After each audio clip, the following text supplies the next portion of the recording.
गणपती बाप्पा मोरया, मंगल मूर्ती मोरया, मोरया मोरया गणपती बाप्पा मोरया.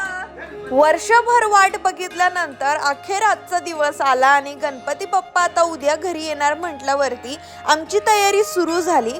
डेकोरेशन यावेळेस जरासं सिंपल करायचंच ठरवलं. डेकोरेशन माझ्याशिवाय होत असतं होय. बघा ना, बॅकग्राऊंडला शिव पार्वती काय सुंदर दिसतायत. गणपती बाप्पा बसवण्याच्या दिवशी सकाळी सगळी तयारी केली. माझा भाऊ आणि मी गुलटेकडी फुल बाजारामध्ये गेलो. दरवर्षी मी स्वतः मार्केटमध्ये जाऊन खूप सारे फुलं आणते आणि मला हे करताना खूप मजा येते.